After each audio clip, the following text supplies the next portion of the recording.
Hello, welcome everyone, and thank you for attending Crowdynews Social Media Curation Results webinar. The webinar will cover the following. So, how readers find and engage with publishers' content, how to measure reader engagement using social media streams. We will share with you a couple of Crowdynews customers' use cases. And at the end, we will have a session of Q&A, so you could ask all the questions you want. But before we get started, there are a few housekeeping items that I would like to share with you. So the recording of the webinar will be available on the Crowdynews website shortly after the session ends. And if you have a question, as I mentioned before, there will be a time to address all of them at the end of this webinar. You can enter them in the chat window on your right hand side of the screen, and we will try to respond all of them if the time allows. My name is Alberto Gonzalez. I'm Director of Customer Success at Crowdynews, and with me running this webinar is Alison Barr, VP of Marketing. Hello, Alison. Hello, Alberto. Hello, everyone. All right. So, as you probably remember, if you attended the last webinar we did, well, this is the third of the series of webinars we are doing every couple of weeks. And 2 weeks ago, we covered social media curation best practices. We did an overview of the social media landscape and basically cover different key points when trying to build relevant and safe content.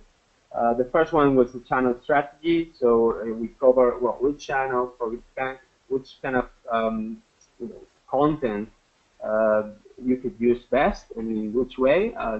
We also gave some examples about covering breaking news with social media when you don't have a journalist or you don't have someone on site when something happens. We also gave some examples of using geolocation to get the most relevant content from just one location or several locations, or something is happening, covering even sports events or other kind of events. And then we also explain how to enhance content to make it more attractive and to keep people on your website. Today, we will share with you some results that we are seeing on a daily basis and with our customers, and they are benefiting of them. So basically, we will start talking about the synergy between social and content. So based on both industry and Crowdynews research, readers want social content on publisher side. We will also share a couple of use cases with the Broadcast Group and Spam Media Group with you with some data points as well. We will teach you, we will share with you best practices in measuring social engagement and seeing results. And at the end, we will cover some reader behaviors that we discover that is, I think, very, very relevant when you can actually improve content that you are providing based on the results and the reader's behavior you're getting. So without any delay, I will hand over to Alison, and she will cover this point in this webinar with you. Thank you so much, Alberto. Thank you, everyone, for joining this evening. In the next several slides, we'll highlight how readers find and engage with publisher websites using research not only from Crowdynews, but also from industry experts. And an important point, and really why we're here today, is that social media is at the heart of reader engagement. Social is at the heart of news discovery, and the Pew Research Center has been surveying and researching the intersection between news and social for many years now, and their 2016 findings show that there continues to be a major influence of social media on news discovery. The amount of people getting their news from social media is up 13 percentage points from 2012, and this is primarily driven by Facebook and Twitter. 64% of people are getting their news via social, and relying on only one social network to do that, and that's primarily Facebook. And the consumption patterns for getting news on social vary based on the social network that people are engaging in. At Crowdynews, we say that people bump into news on Facebook and actively seek it out on Twitter. And it's a pretty fair case there, because some networks are better suited for active consumption, like Twitter or LinkedIn, while others are better suited for passive news discovery, to come across it as you're scrolling through, like Facebook, YouTube, and Instagram. So we also ran our own study to understand the news discovery habits of consumers, and found that social media is the most popular platform as a daily source of finding and consuming content over all of the other ways that news could be discovered. However, and we'll talk about this next, the news readers who are finding their way from social media to a publisher's site express very different characteristics and behaviors that make them particularly challenging for publishers. And in a recent study in Crowdynews, visitors from search are only slightly more engaged than visitors arriving from social media. And even when headlines that are optimized for social search engines, like are written very briefly and concisely and are fact-based, search-sourced visitors behave more like social-sourced visitors than direct visitors. And these social visitors spend less time on site, they consume fewer pages and return fewer times. So really, the bottom line is that the majority of readers arrive at a publisher's site from social and are really the most difficult to engage. However, it's not all a doom and gloom story. An MIT Sloan study found that social activity on a website can increase users' commitment to the site and willingness to pay for its services. So that's pretty good news. The study found evidence of the interplay between social engagement with a site and that reader or visitor's propensity to actually convert on that site, whatever that means, whether it's to buy a subscription or purchase a product or sign up for an email, whatever conversion activity is there. So social engagement, or participation as the study called it, ranges from low commitment type things like liking or favoriting to a little bit more engaged type activities like retweeting and sharing, all the way up to writing and delivering comments and community monitoring. So it's a very rich spectrum of activity there. And social rich experiences like incorporating integrated social streams alongside news content, which is what Crowdynews does, provides an opportunity for readers to engage in social participation right on that publisher's site. And so this type of engagement with social content on a publisher's site can help increase a reader's time on that site. And that's really important, because if you can hold a reader or visitor's attention for just 3 minutes, they are twice as likely to return than if you only hold them for 1 minute. So by helping you retain visitors longer through engagement with a social stream, solutions like Crowdynews social content curation can help increase return visits and loyalty. And return visitors are particularly valuable because they are more likely to share and link on social media or via their website or blog. They're more inclined to interact via live chat or through social media or email with the vendor. They are more likely to write reviews and post comments, and in short, they're inclined to participate in more social engagement. So the more they do, the more they want to do, and it's a very virtuous circle. And furthermore, that engagement and loyalty translates into revenue. Return visitors are 8 times more likely to make a purchase than new visitors, and that can be critical if you're selling subscriptions or other things that translate into monetary value for you. So what type of social media best engages readers? So we did a survey recently to ask end users and consumers exactly this question. And according to the findings, it's social content that includes posts from multiple social channels, things that integrate Twitter content with Facebook content and Instagram content or other social networks, that really drives reader engagement. 40% of our respondents said that they believe that content from multiple social sources sitting alongside articles increases the reader friendliness and likelihood to engage with that particular content. So adding a curated social media content to your website will help combat that fickleness that we talked about before of those visitors that are arriving directly from social networks. So let's take a quick peek real quickly at one of the use cases that Alberto mentioned before to talk a little bit about Beasley Broadcasting Group and what they are doing with social media curation and how it's benefited them.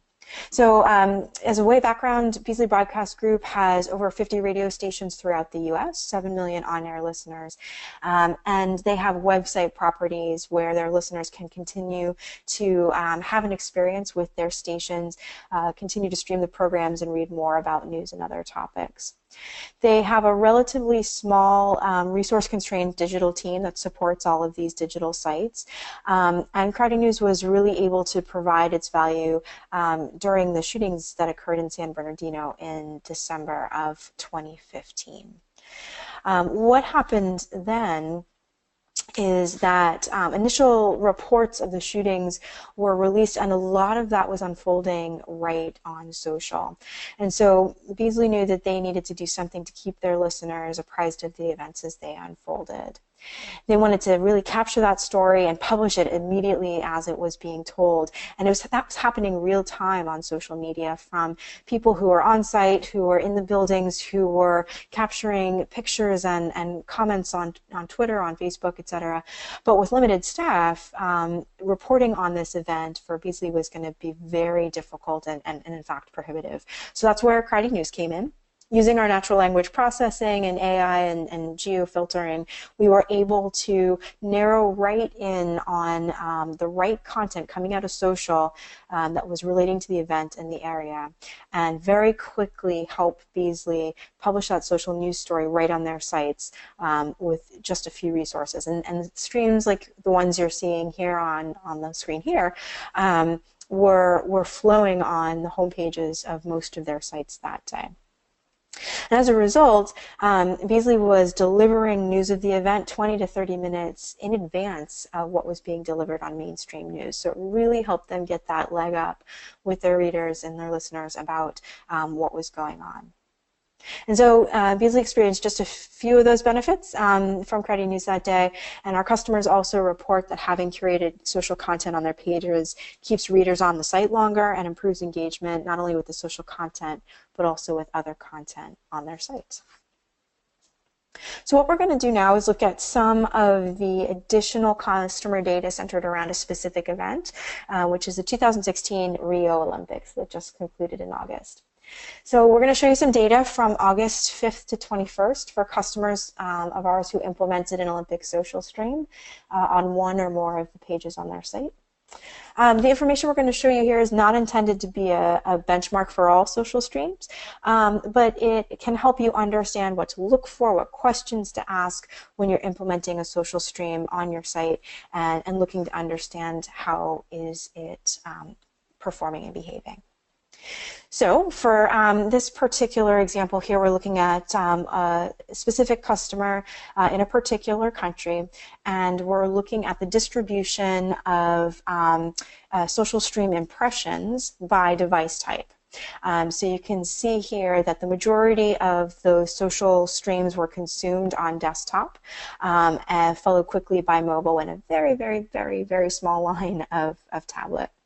And we've marked a couple of dates in here as well that actually where some bumps are that correlate with what was happening in the Olympics for athletes from this country during that time. So in Spike A, the competition was really beginning with some activities around archery, hockey, swimming, and shooting for the athletes of that particular country. And then the big spike in the end of August at B were some finals, in a particularly competitive women's badminton final, which the country athletes lost their match for a silver medal. So understanding the context in which these spikes and interactions and engagements and impressions happen gives you a sense of how does that social content relate to what's going on in the broader context. So this is the same customer, and the data shown a little differently, stack ordered by the types of engagements that were happening with that social stream directly. And so there's different types of actions that people can take, from sharing the content, liking it, clicking into it, clicking away from it, and whatnot. And so some of the things we wanted to call out here is that 23% of the engagement for this particular scenario included readers sharing, favoriting, or retweeting a post. So really in that middle level of participation that we talked about in the MIT Sloan study.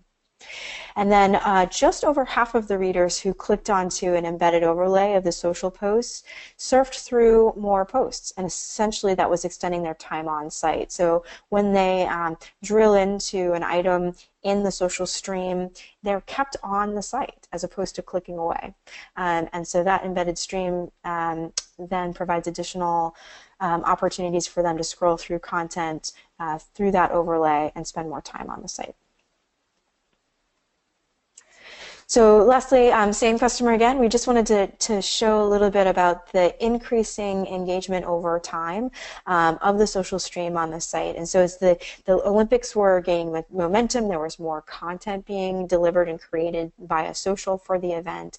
Reader engagement also interacts. And so providing relevant content, social content to your readers about topics that are of interest to them, they're more likely to engage. This is a different customer, so you can see that the spikes in time of engagement with the content are a little bit different. There are some overlaps, but in this case, there was a spike around the 16th of August, so a few days before the other one we just looked at, that had some key medal matches, and they were particularly interesting for the readers associated with this country's content. 46% of the engagement included readers clicking on a post within that social stream to view that content in the overlay. And once those folks were in that overlay, half of those, again, were engaged in clicking right or left to view additional social posts. Great. So let's look at another customer implementation. This is Spanfeller Media Group, and they have a couple of properties where they're using social media curation on their site. One is the Daily Meal, and the other is the Active Times, both focusing on food and wellness and other things of that sort.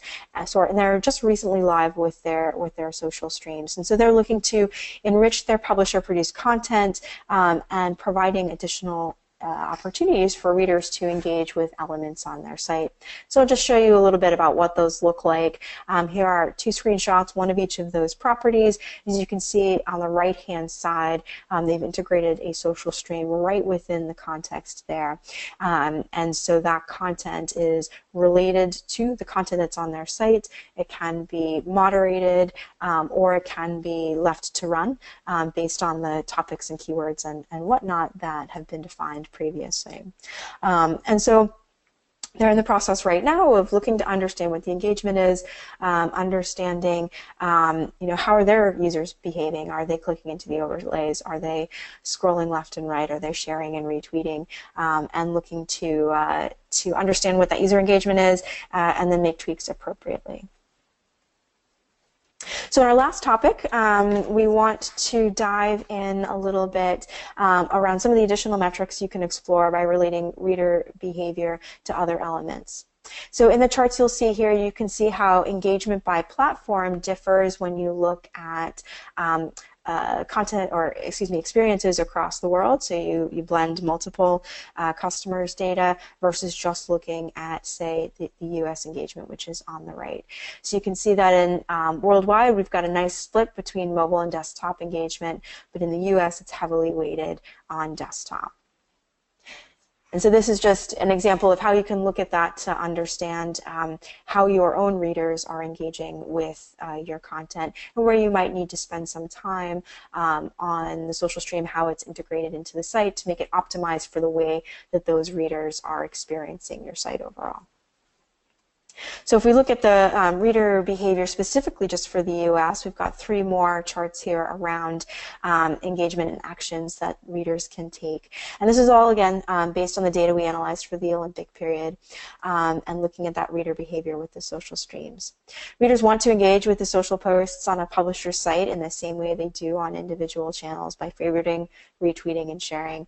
And as the MIT Sloan study noted, actions like retweeting and sharing demonstrate that greater engagement with the site and indicate that higher likelihood to continue to engage and ultimately convert on that side.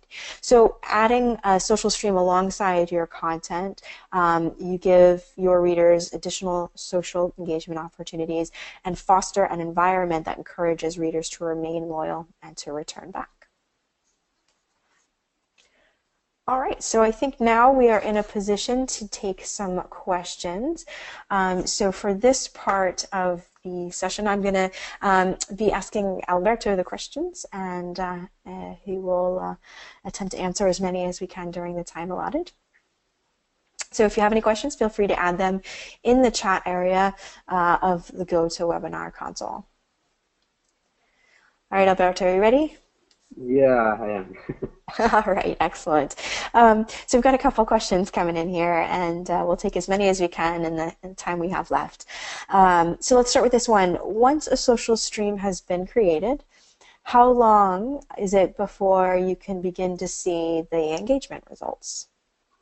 Yeah, that's a good question indeed. So it is, well, it takes a couple of hours to get kind of organized in our system and be delivered to your interface. So the interface tool.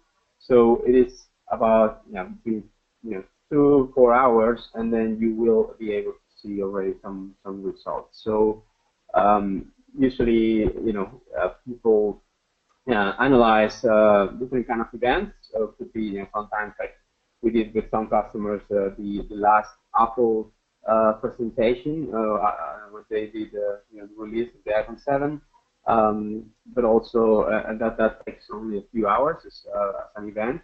But also events such as the Olympics or the soccer Euro Cup or Copa America in Latin America, Super Bowl, or different kind of events.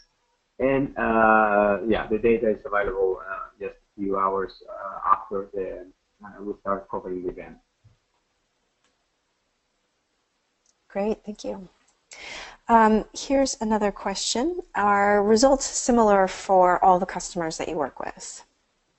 Well, not really. I think as a whole, there is always engagement, right? So we can say that, as we also mentioned in the presentation, that like social content creates engagement, and this basically translates into more time on websites.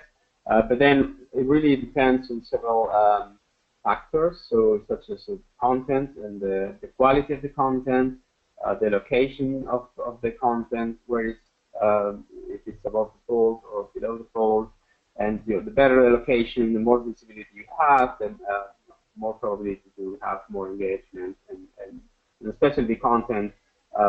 We've seen in some events that as the competition, also in the Olympics with some customers, the competition got more interesting, the content was more relevant, and obviously generated more engagement.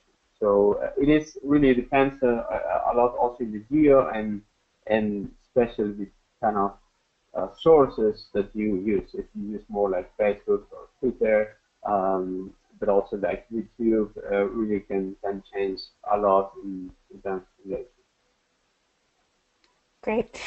You mentioned geo, and so that's a good segue into the next question around whether languages besides English are supported in the social stream. Yeah, so we support, I think it's around like 28 languages around the world. So obviously the most important ones are in there. But yeah, we can collect and present and deliver the most relevant content in those 28 different languages. Great. And I think this is the last question that we have so far. Can you talk a little bit about the top 3 considerations when creating content for breaking news? All right. Top three. So, well, I would say like the first one I just mentioned, like the location of the content is pretty important. Obviously, it needs to be visible. Right? When you are covering an event and such a breaking news, the content you will get from social media will be most probably more relevant than your own content, unless you have like many resources. So that usually our customers um, put the content on the highest part of the website, on the home page, where people can just consume it.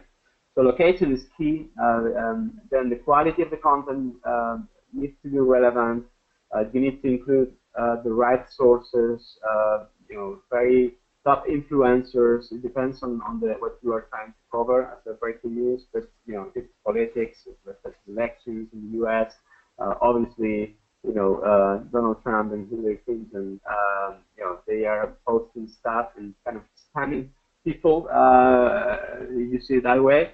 So, but it is important that you can include these influencers, but also apply some filters to make sure that you just deliver the most relevant content. And then the last one, I think it is very important to select the different social media channels depending on what you are trying to achieve. And as you say, one example with geolocation, when something happens, like terrorism attacks or something like this, your geolocation can be very powerful and usually combines very well with Instagram, better than with Twitter as an example. That creates more visual content that people really like and engage with. So really choosing the right channels for each type of coverage, I would say that that's the number three consideration that you need to take into account. Great, thank you. I think that concludes our questions. So I All think, right. yeah. Yeah, so well, hey, thank you very everyone for attending the webinar. I really appreciate your time.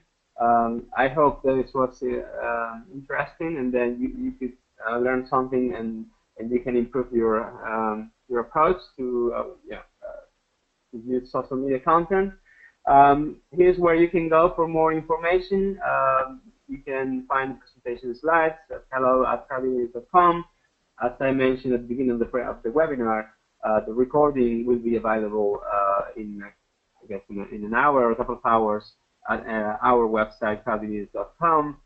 And if you want to explore more in detail and learn more about social media creation and content and what can that bring to you, just get in touch with us and we will be happy to assist you to explain more in detail.